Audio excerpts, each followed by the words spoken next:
So this is the electrical pack on a NG Nag 1 Mercedes 2006 Chrysler 300. Just for base. So anyway, had to pull this thing out of the transmission. To get it out, it got all messed up.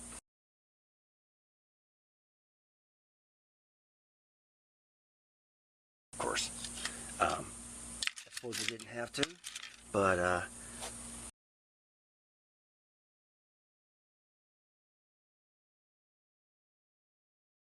it's like this. And it'll fit like this when I put it back on.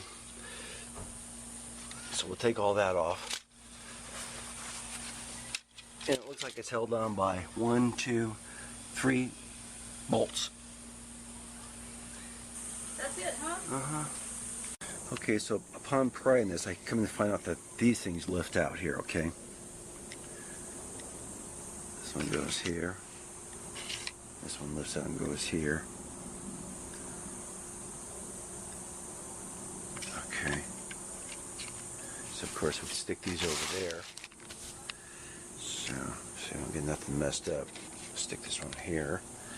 And this one over here for safekeeping.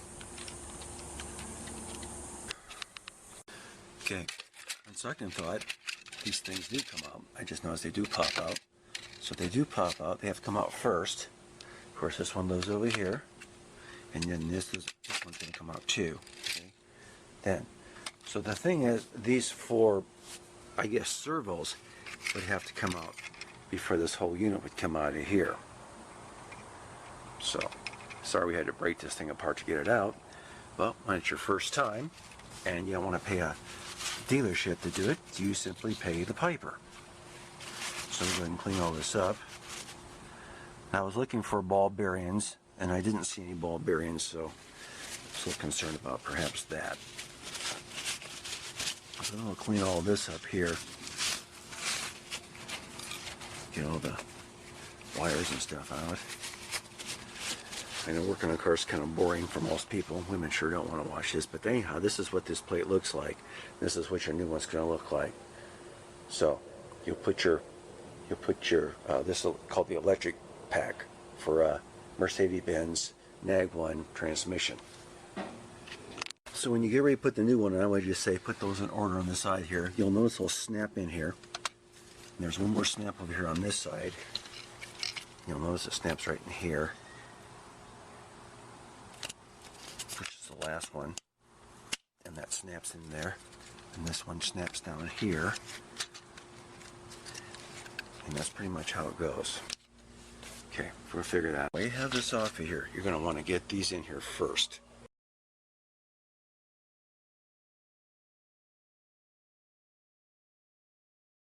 Okay, because those contacts are going to have to be there.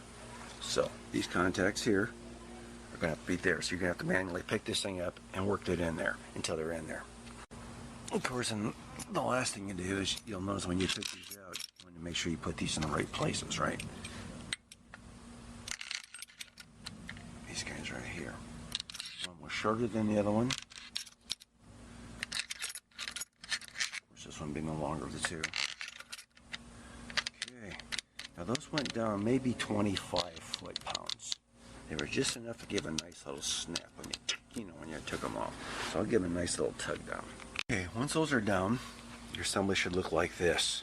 Everything should be nice and tight. Nice and clean.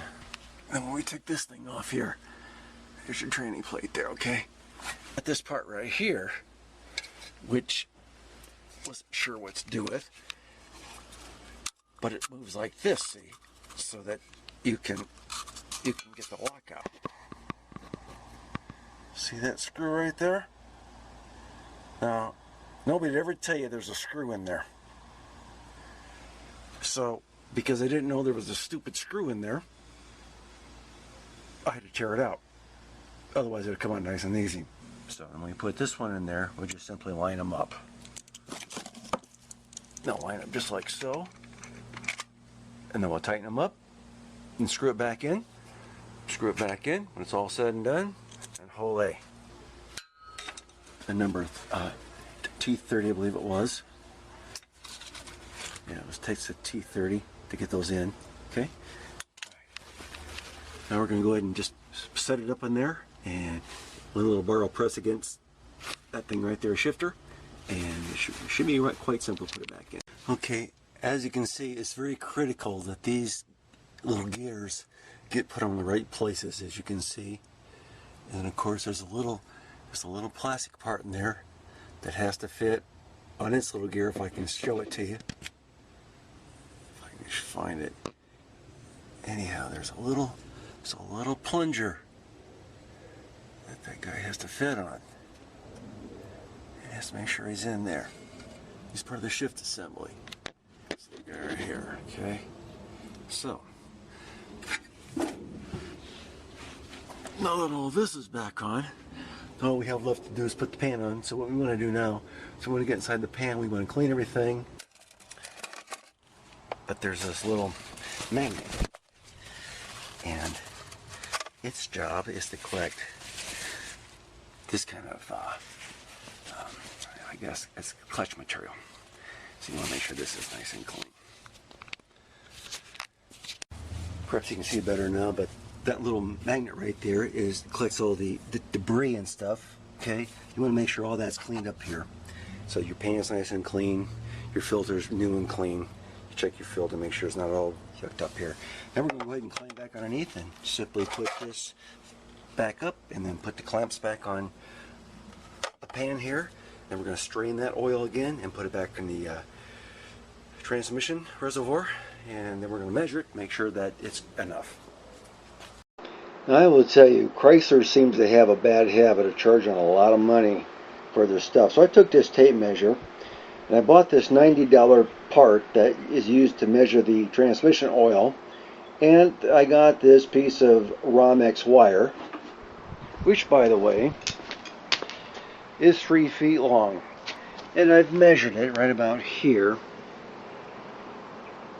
which is about 3.5 inches from the very bottom, if you want to measure that when it's hot.